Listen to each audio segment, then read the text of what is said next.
This is me Punesh Kumar Timbre, and in today's class of artificial intelligence, we have to go for the topic learning in artificial intelligence.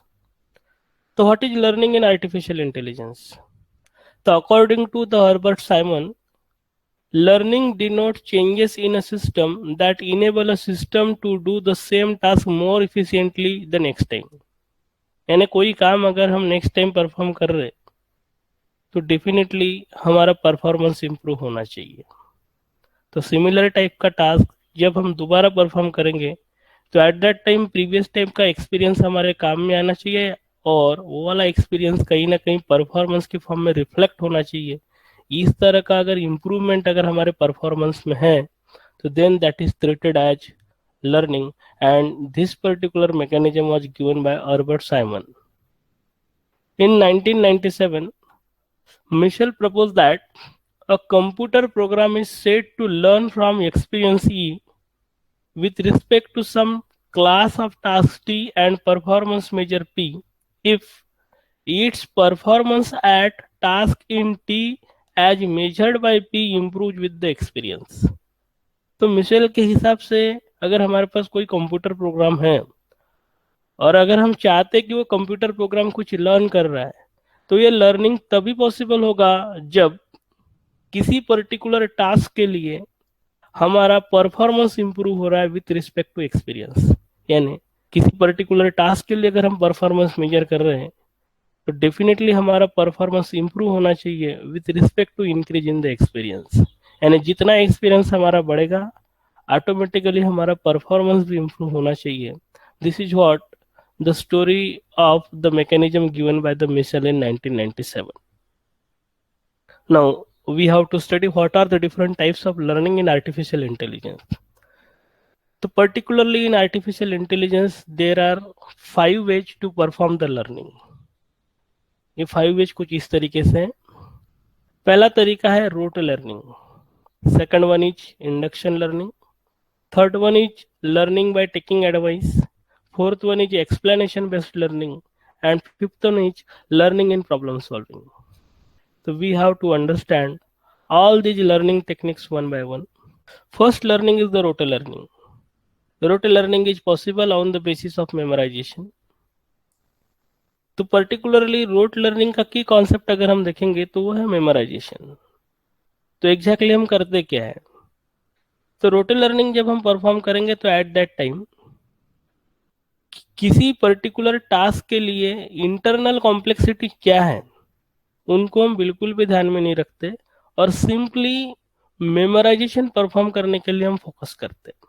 यानी किसी चीज को mug up करना बिना सोचे समझे. This is what the key concept in rote learning.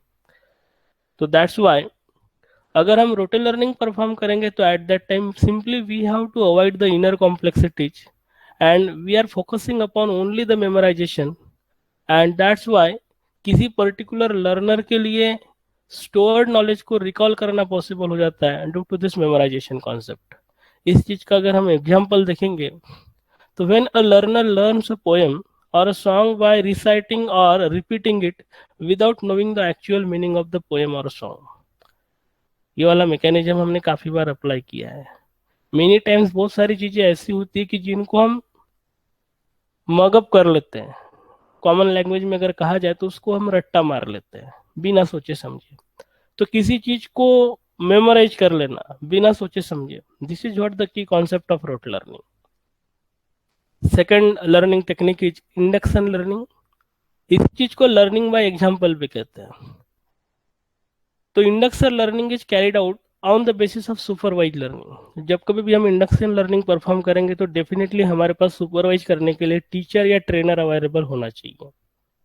In this learning process a general rule is induced by the system from the set of observed instances. तो जो भी इंस्टेंसेस हमारे पास होंगे वो अलग अलग इंस्टेंसेस को हम ऑब्जर्व करेंगे और वहां से कुछ चीज सीखेंगे और जो भी हमने सीखा हुआ है on the basis of that we will apply the general rule and this is what the key concept in induction learning. अब सिंपली देख लेते हैं कि इंडक्शन लर्निंग एग्जैक्टली कैसे वर्क करेगा with respect to one example. तो consider that f is the target function and example is a pair x comma f of x where x is input and f of x is the output function applied to the x. अब हमारे पास एक pair है x और f of x का. x का मतलब है कि एक इनपुट है और उस इनपुट के ऊपर हमारे पास कुछ आउटपुट परफॉर्म करना है. तो इस तरह का एक टारगेट फंक्शन हमारे पास है और हमारा एम है we have to find out the hypothesis h such that h will resembles the f, यानी h बिल्कुल सिमिलर होना चाहिए विथ रिस्पेक्ट टू f. अब इसको कैसे परफॉर्म करेंगे? तो ये परफॉर्म करने के लिए हमने यहाँ पे फिगर ए अगर आप देखोगे तो इस पर्टिकुलर फिगर में हमने कुछ पॉइंट्स लिए हुए x, y. अब ये पॉइंट्स क्या इंडिकेट कर रहे हैं? तो points x, y are given in the plane so that y will be equal to f of x. तो x अगर इनपुट है तो x के लिए हमें मिल रहा है आउटपुट. अब हमारा टास्क है to find out a function h of x that fits the point well. जितने भी पॉइंट्स हमें मिले हैं ये पॉइंट को फिट करने वाला हमें फंक्शन फाइंड आउट करना है. This is what our problem definition. अब पहला फिटिंग आपको यहाँ पे दिख रहा होगा इन फिगर भी, और इस फिटिंग को जनरली हम कहेंगे piecewise linear function h. Second fitting की अगर हम बात करेंगे तो सेकंड फिटिंग आपको फिगर सी में दिख रहा होगा जो कि piecewise linear function h के मुकाबले कॉम्प्लिकेटेड है. क्यों? क्योंकि अगर आप यहाँ पे देखोगे तो ये लीनियर है. यहाँ पे अगर देखोगे तो हमने कर्व्स यहाँ पे डाल के रखे हैं. Getting it? तो कॉम्प्लिकेटेड फंक्शन अगर हम बोलेंगे तो कॉम्प्लिकेटेड फंक्शन हमारा सी है.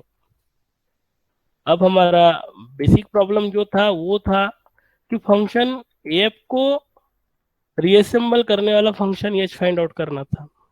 यानी फंक्शन एफ जैसा होगा उस फंक्शन एफ की तरह का सिमिलर फंक्शन हमको चाहिए था. तो फिगर बी या फिगर सी की अगर हम बात करेंगे तो दोनों फिगर में हमने सिमिलर टाइप के फंक्शन देखे थे. अभी फिगर डी को अगर आप देखोगे तो यहाँ पे फिर से हमने एक फंक्शन लिया हुआ है जो कि हमारे प्लेन में जो भी इनपुट्स थे वो इनपुट को हम यहाँ पे फिट कर रहे हैं. अब फिट होते वक्त कुछ पॉइंट्स यहाँ पे हमारे मिस हो रहे हैं.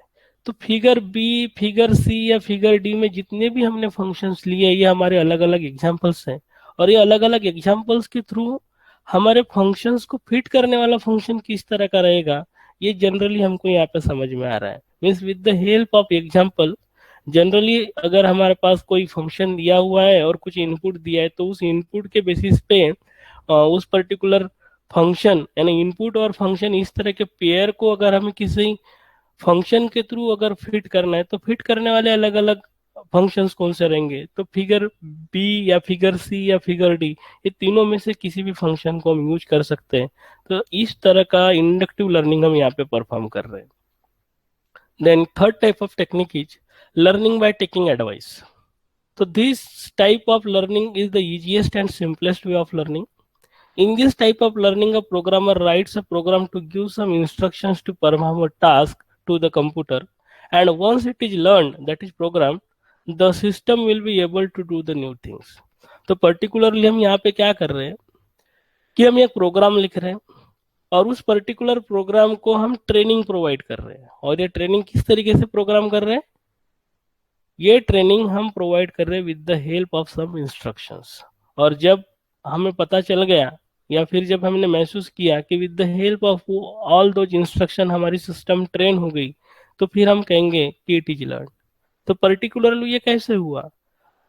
ये पर्टिकुलरली हुआ है on the basis of advice. क्यों? क्योंकि हमने जो प्रोग्राम लिखा था उस पर्टिकुलर प्रोग्रामिंग में हमने एडवाइसेस जनरली वहां पे थ्रो किए थे. Also, there can be several sources for taking the advice such as human expert, internet, etc. However, this type of learning has more necessity of inference than the rote learning. तो definitely rote learning के मुकाबले learning by taking advice वाला जो technique है ये superior रहेगा. As the stored knowledge is the knowledge base gets transformed into an operational form, the reliability of knowledge source is always taken into consideration. Now we have to go to fourth learning technique, that is explanation based learning. Generally इसको EBL भी कहते हैं. तो explanation based learning deals with the idea of single example learning. तो generally हम यहाँ पे क्या करेंगे कि एक एग्जाम्पल लेंगे और उस एग्जाम्पल के थ्रू हम जनरली समझाने की कोशिश करेंगे और वो एग्जाम्पल के बेसिस पे फिर आगे का लर्निंग यहाँ पे परफॉर्म होगा. This type of learning usually requires a substantial number of training instances, but there are two difficulties in this. पहला difficulty है, it is difficult to have such a number of training instances, and second, sometimes it may help us to learn certain things effectively, especially when we have enough knowledge. And that's why it is clear that instance-based learning is more data-intensive, data-driven, while EBL, that is explanation-based learning, is more knowledge-intensive and more knowledge-driven. Fifth learning technique जो है, that is what a learning in a problem solving. Humans have a tendency to learn the solving various real world problem. तो particularly day-to-day life में through experiences. अगर किसी particular problem को अगर हम solve कर रहे हैं तो उस पर्टिकुलर प्रॉब्लम को सॉल्व करने वक्त अगर जो कुछ भी हम लर्न कर रहे हैं तो that kind of learning is called as a learning in a problem solving. तो here humans have a tendency to learn by solving various real world problem. The forms or representations or the exact entity or the problem solving principle is based on the reinforcement learning. अब यहाँ पे हमने एक और concept add किया, reinforcement learning. तो अभी reinforcement learning क्या है? तो reinforcement learning का मतलब ये है कि जब कभी भी हम लर्निंग परफॉर्म करेंगे तो लर्निंग परफॉर्म करते वक्त इंटरेक्टिव तरीके से हमें यहाँ पे फीडबैक लेना पड़ेगा, and on the basis of that feedback we are learning something. Therefore the repeating certain action results in a desirable outcome, while the action is avoided if it is result into the undesirable outcomes. As the outcome have to be evaluated, this type of learning also involves the definition of a utility function. This function shows how much particular outcome is worth. This was all about what is learning in artificial intelligence and what are the different types of learning. Thank you.